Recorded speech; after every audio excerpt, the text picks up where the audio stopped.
Assalamualaikum warahmatullahi wabarakatuh. Alhamdulillahirabbil alamin. Assalatu wassalamu ala asrofil anbiya'i wal mursalin wa ala alihi wa sahbihi ajma'in, amma ba'du. Yang terhormat Bapak Hasan Saifullah MAG selaku dosen pengampu mata kuliah pengantar pembelajaran bahasa asing, dan yang saya cintai serta yang saya banggakan yaitu teman-teman sekalian kelas PBA 3B. Baik, perkenalkan, nama saya Dita Rizky Amalia. Saya dari jurusan Pendidikan Bahasa Arab kelas 3B. Di sini saya akan memaparkan presentasi tentang prinsip-prinsip dalam pengajaran bahasa Arab sebagai bahasa asing. Mukaddimah belajar bahasa Arab atau bahasa asing itu berbeda dengan belajar bahasa ibu. Nah, oleh karena itu, prinsip dasar pengajarannya juga harus berbeda, baik menyangkut metode atau model pengajaran, materi, maupun proses pelaksanaan pengajarannya. Nah, dari bidang keterampilan pada penguasaan bahasa Arab itu meliputi kemampuan menyimak, kemampuan berbicara, kemampuan membaca, kemampuan menulis, dan lain sebagainya. Nah, setiap anak itu pada dasarnya mempunyai kemampuan untuk menguasai bahasa, walaupun dalam kadar dan dorongan yang berbeda. Ada 5 prinsip dalam pengajaran bahasa Arab sebagai bahasa asing. Yang pertama yaitu prinsip prioritas.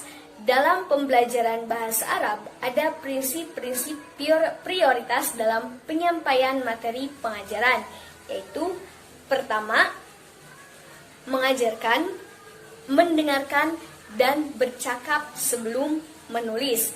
Yang kedua yaitu mengajarkan kalimat sebelum mengajarkan kata.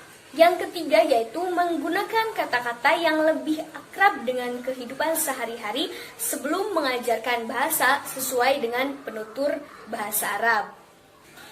Yang pertama yaitu mendengarkan dan berbicara terlebih dahulu daripada menulis. Nah, prinsip ini berangkat dari asumsi yang mengatakan bahwa pengajaran bahasa yang baik adalah pengajaran yang sesuai dengan perkembangan bahasa yang alami pada manusia, yaitu setiap anak akan mengawali perkembangannya dari mulai mendengar dan memperhatikan, kemudian menirukan. Nah, yang kedua, guru bahasa asing atau bahasa Arab itu hendaknya mengucapkan kata-kata yang beragam, baik dalam bentuk huruf maupun dalam bentuk kata. Nah, sementara peserta didik menirukannya itu di dalam hati secara kolektif. Yang ketiga, guru bahasa asing atau bahasa Arab itu kemudian melanjutkan materinya tentang bunyi huruf yang hampir sama sifatnya, seperti ha, ha, za, za, dan lain sebagainya. Yang terakhir yaitu selanjutnya materi diteruskan dengan tata bunyi yang tidak terdapat di dalam bahasa ibu atau bahasa Indonesia, ya. Contohnya seperti do, so, kho, za, sa, dan lain sebagainya. Seperti itu. Itu adalah prinsip yang pertama, yaitu prinsip prioritas. Yang kedua yaitu prinsip korektisitas. Seorang guru bahasa Arab hendaknya jangan hanya bisa menyalahkan pada peserta didik, tetapi ia juga harus mampu melakukan pembetulan dan membiasakan pada peserta didik untuk kritis pada hal-hal berikut. Yang pertama yaitu pada korektisitas dalam pengajaran fonetik.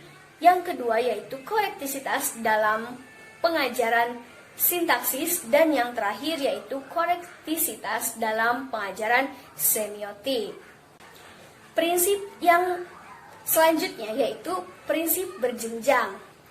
Jika dilihat dari sifatnya, itu ada 3 kategori prinsip berjenjang, yaitu yang pertama, pergeseran dari yang konkret ke yang abstrak, dari yang global ke yang detail, dari yang sudah diketahui ke yang belum diketahui.